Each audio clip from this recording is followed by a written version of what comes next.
Halo para seto-seto, gimana? Masih jomblo? Atau masih berusaha merebut pacar teman sendiri? Hahaha. Oke, video kali ini saya akan menceritakan sebuah alur cerita film dari yang kedua. Buat seto-seto yang belum menonton film pertamanya, silahkan ya kalian nonton film pertamanya terlebih dahulu. Linknya ada di deskripsi. Film Derit yang kedua ini telah rilis di tahun 2014, disutradarai oleh Gareth Evans dan diperankan masih sama, yakni mantan bibi saya Iko Uwais, bersama pemeran baru seperti Arifin Putra, Alec Akbar, serta aktor-aktor lainnya. Namun sebelum saya membahas alur cerita filmnya, saya akan kasih tahu kepada seto-seto semua kalau ini adalah konten spoiler. Jika seto-seto ingin menonton film aslinya, silahkan ya untuk menontonnya terlebih dahulu. Dan jangan lupa untuk subscribe channel ini supaya saya semakin semangat mengupload video-video berikutnya. Oke, tanpa lama lagi, yuk kita bahas alur ceritanya.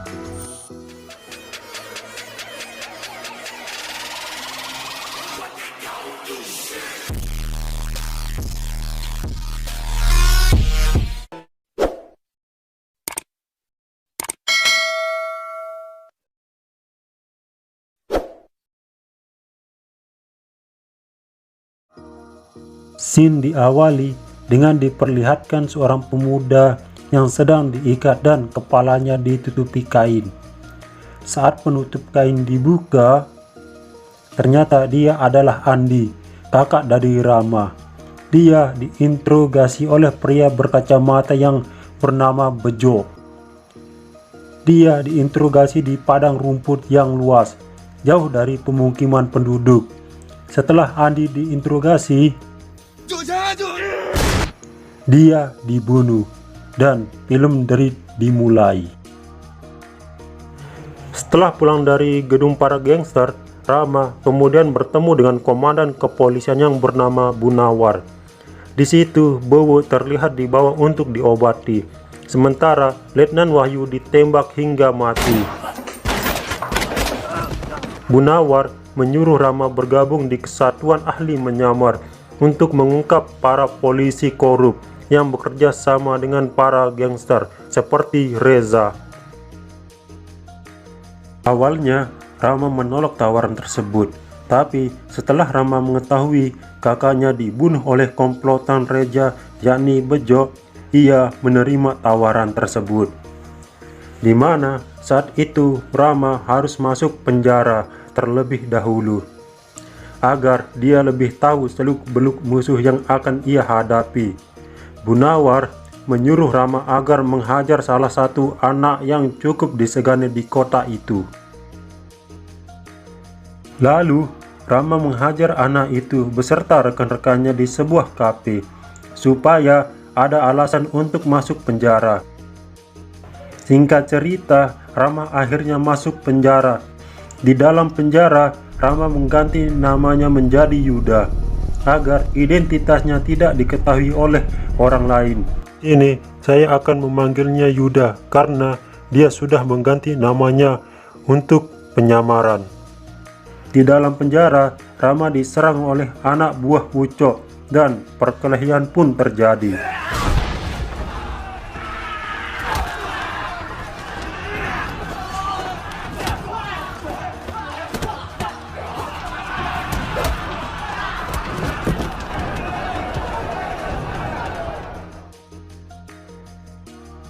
Pada saat makan siang, Yuda didatangi oleh Ucok. Dia adalah anak gangster yang terkenal di kota ini, di mana ayah Ucok memiliki kekuasaan tempat hiburan di seluruh kota ini. Besoknya, Yuda dan Ucok diserang oleh para napi lainnya. Pada akhirnya, perkelahian pun tak bisa dihindari.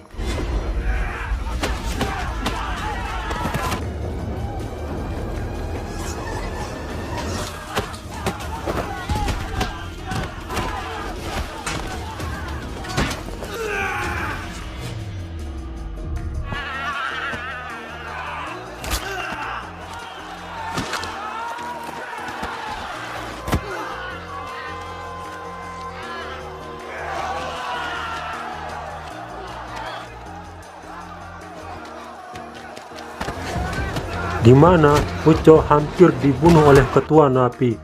Untung saja Yuda berhasil menyelamatkan nyawa Uco. Saat itulah Uco merasa berhutang budi kepada Yuda. 2 tahun kemudian, Yuda bebas dari penjara. Di luar penjara, dia ditunggu oleh Uco yang lebih dahulu bebas. Kemudian, ia dibawa untuk bertemu dengan ayah Uco, untuk dikenali agar Uco bisa bergabung dalam gengnya. Tak lama kemudian, mereka sampai di sana. Yuda disambut oleh ayahnya Uco yang bernama Bangun. Ketika itu, Bangun berterima kasih kepada Yuda karena telah menyelamatkan Uco di penjara. Saat itu, Yuda di seluruh telanjang oleh Bangun dan diperiksa pakaiannya. Merasa sudah aman kalau dia bukan mata-mata, akhirnya Yuda diterima menjadi gangster yang dipimpin Bangun. Esoknya, Yuda diajak oleh Uco untuk menagih uang setoran keamanan, di mana di situ ada pemilik usaha ilegal bernama Topan. Mereka saat itu sedang bernegosiasi. Topan adalah pemilik perusahaan ilegal pembuat film 18 tahun ke atas. Dia juga sudah lama bekerja sama dengan ayahnya Uco. Di samping itu, dia menyembunyikan usaha narkoba. Karena jika Bangun tahu, maka uang pembayaran keamanan semakin tinggi. Di balik itu semua, Uco sudah mengetahui hal ini. Topan pun tak menambahkan uang keamanannya yang diminta Uco 2 kali lipat dari sebelumnya. Akhirnya, perkelahian pun terjadi.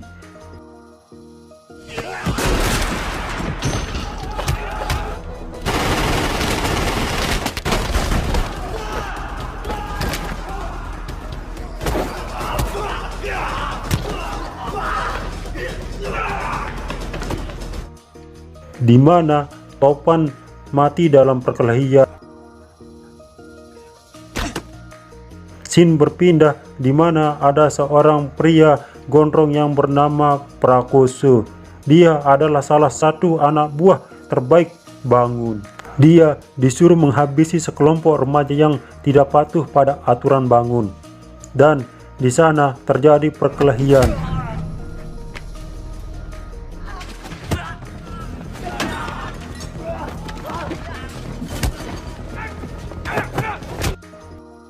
Hingga akhirnya Prakoso berhasil menghabisi para remaja tersebut. Besoknya, Uco memberikan hasil uang yang dia ambil dari Topan. Di saat itu, Uco menginginkan jabatan yang ayahnya pegang saat ini.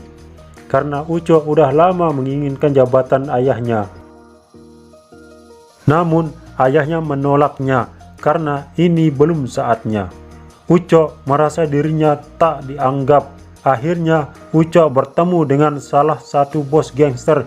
Dia adalah pria yang membunuh Andi yang di awal film tadi, bernama Bejo, di mana mereka membahas masalah bisnis untuk menguasai kota.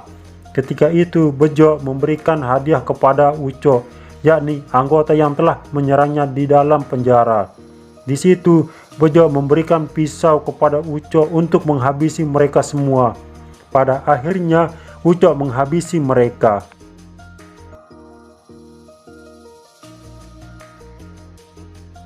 Ketika itu Uco melihat tato di tangannya. Kalian akan tahu ntar arti tato itu. Uco akhirnya menerima tawaran tersebut. Karena dengan inilah Uco bisa menjadi raja gangster. Dan mereka pun sudah menyiapkan strateginya. Singkat cerita, di tempat hiburan, Prakoso diserang oleh orang yang tidak dikenal.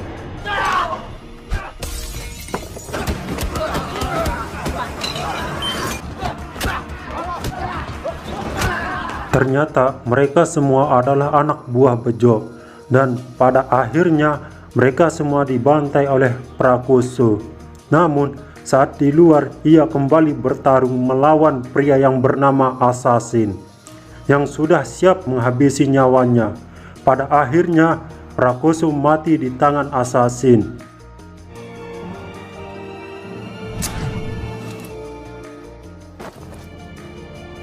Setelah itu, Ucok menemui ayahnya dengan mengatakan Prakoso dihabisi oleh geng Jepang.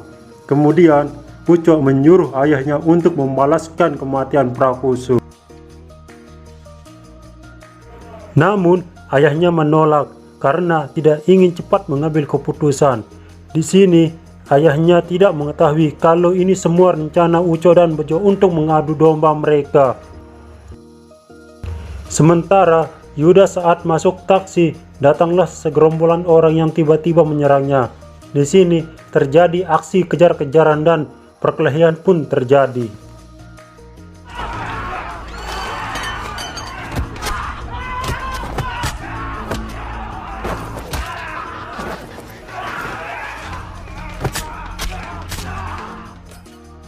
Akhirnya, Yuda berhasil mengalahkan mereka semua. Sementara perang antar geng terus terjadi. Singkat cerita, pertemuan antar geng Bangun dengan geng Jepang terjadi untuk membahas kegaduhan yang semakin menjadi-jadi.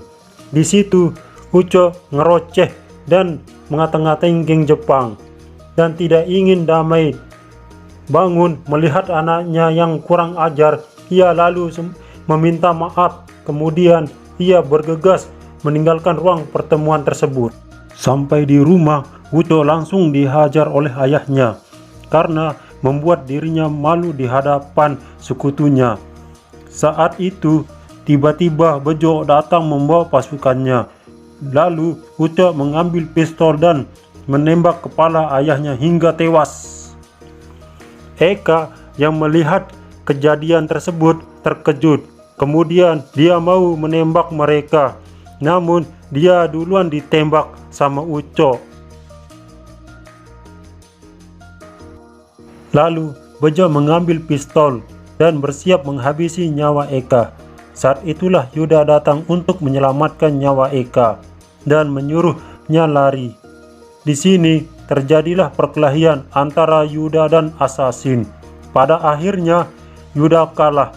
Yuda kemudian dibawa menggunakan mobil untuk dieksekusi.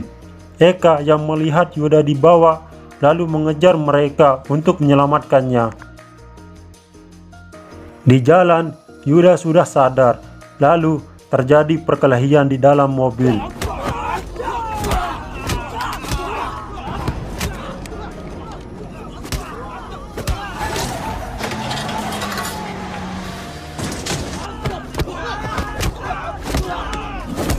Pada akhirnya, Eka berhasil menyelamatkan Yuda. Ternyata Eka sudah mengetahui identitas Yuda yang sebenarnya, karena dia juga dulunya seorang polisi. Namun, karena ada hal lain, ia meninggalkan tugasnya dan memilih setia kepada Bangun. Setelah berbincang, Yuda meninggalkan Eka untuk beristirahat. Sementara ia akan melanjutkan tugasnya seorang diri.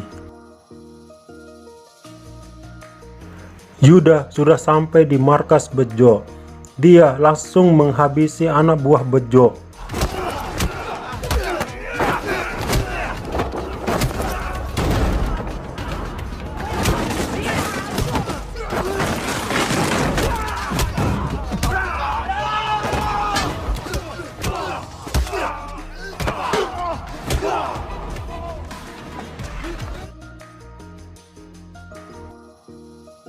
Selanjutnya, dia melawan anak buah Bejo. Kita sebut saja mereka perempuan Palu dan pria baseball.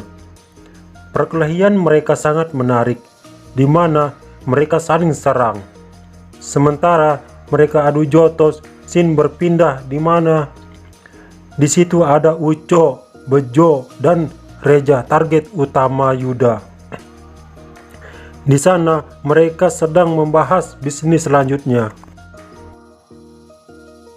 Ketika asik berbincang, Ucok melihat tato di tangan Bejo yang sama persis dengan orang yang dia habisi sebelumnya. Di sini, Uco merasa ditipu dan merasa berdosa karena telah membunuh ayahnya hanya karena nafsu ambisinya. Shin berpindah kembali ke Yuda. Dia berhasil memenangkan perkelahian.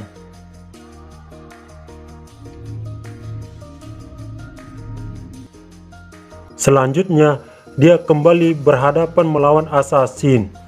Di sini mereka berkelahi dengan sangat epik.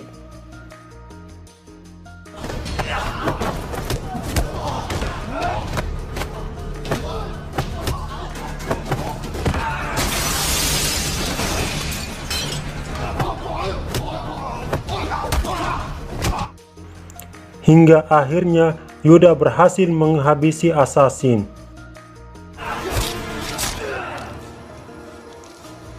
Dan akhirnya Yuda bisa masuk ke ruangan tempat Bejo kumpul.